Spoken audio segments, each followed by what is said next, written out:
Hey, what's going on, guys? Welcome back to another video. Consistent Rob is back to being consistent once again. So today we're going to be talking about what's going on with Big MiniLadd. He's come out, he did an apology video that actually went trending on YouTube, and I want to give some discussion about it, I guess. I don't know what to say here, but yeah, I come to the conclusion, I usually break down YouTubers into two categories: people that usually care about money, and then people that care about the attention, the accolades, the wow man, I was having a bad day and this really cheered me up. And I think most people, it's a percentage, so it might be 50-50, 60-40, 70-30. And I've come to the conclusion with MiniLadd, his is probably like 100%. He needs the attention, he needs the, hey, I love this video, Craig, you don't understand, it really helped me out, man. You don't understand what this did for me.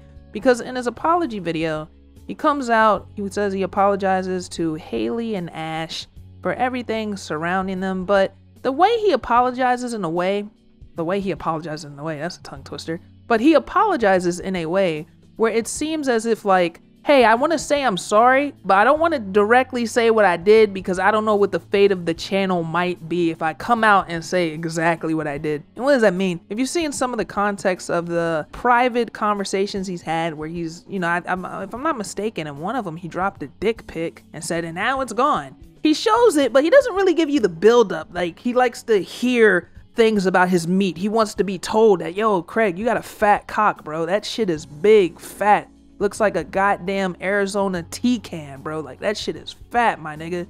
He wants to hear that shit, right? He doesn't showcase that or really discuss that that was the type of conversations he's having, because when we look in the past and we've seen what happened with Lion Maker, we've seen what happened with Austin Jones, you showcasing that much and explaining in depth that much of what you were doing, it just, I can already see the article that's being read or written by Dextero, or was it Dexerito? How do you say it? What's the website? I don't know. But I can see the articles being written showcasing that, hey, big creator explains that he was sending out dick pics to people that were underage. Whole channel's gone. So I think he apologizes in a way to show that, hey guys, I've changed. I don't think anybody ever changes, but hey guys, I've changed. I'm a different man now. My power, I can control it. And at the same time, say like, hey, I'm past this, without really putting his neck out there and getting the channel completely shut down and getting, you know, losing this source of revenue, which I don't think it's a revenue thing for him. I think it's more of a, he needs that attention, he needs that good job, that I'm proud of you son type of attention from the audience. And I think that's why every now and again he's apologizing, and he's like, I wouldn't be surprised if this is his last apology. I'm just gonna keep it a bean with you. I wouldn't be surprised in 3 more months the nigga comes out and apologizes again, because he did it before. He's probably gonna do it again because he's trying to get the audience to get back on his side. And this is where I'm really scratching my head. It'll never go back to that because of the heinous things you did. We're not talking about, hey, you know, maybe I was selling a product or a course and people didn't get what they wanted. Maybe I got mad because somebody uploaded a funny clip of me and I did a copyright strike. We're talking like a complete abuse of trust, a complete abuse of power. Even if you are quote unquote a changed man now, it's like, the only thing that you can make from this now, if we're just gonna go ahead and keep it a bean, is paper. You will never be liked again in that sense, because just again, the heinous natures of what has happened and everything surrounding you. And that's where I'm kind of scratching my head, and I'm like, why does he keep apologizing? Like, what does he hope the end game is?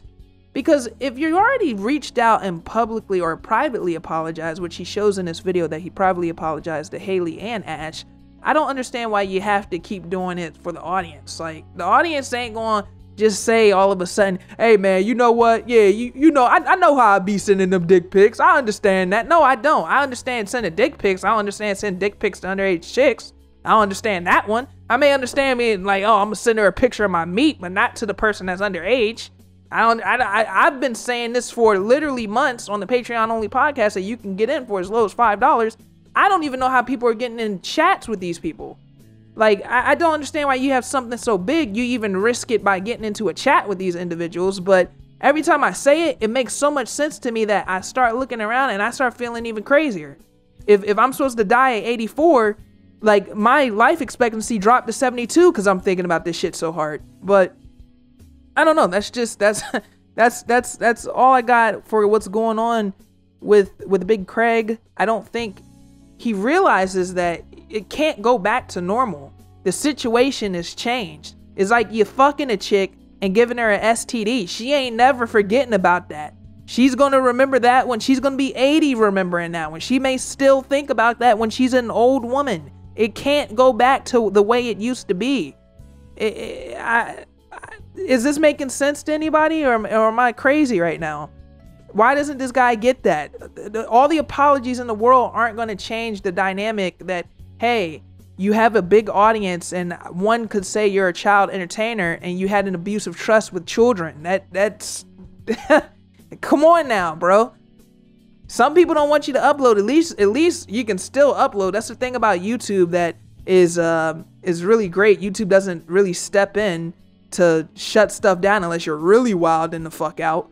But you still have the platform. You're still able to earn money. You still can get your parents Christmas presents on Christmas. If I don't know if this guy Jewish, does he celebrate Christmas? You can still get them Christmas presents if you want. But as far as you ever having the, oh man, great video guy, that's gone, dude. That's gone. There's nobody to blame but yourself for that. So I don't know, this is just my thoughts. I wanted to really get them out there. I know a couple of you guys have asked me about it, but that's currently how I feel about the entire situation. The only person I will say that has been able to have a controversy that is similar in nature, that it seems that it's flipped and people are back like, I miss you, man, I love you, is King Nappy. King Nappy might be the architect of the Matrix, because I still haven't figured out that one. I've never seen that happen. I don't think with Craig here, it's going to, I don't think he's going to be a Nappy situation.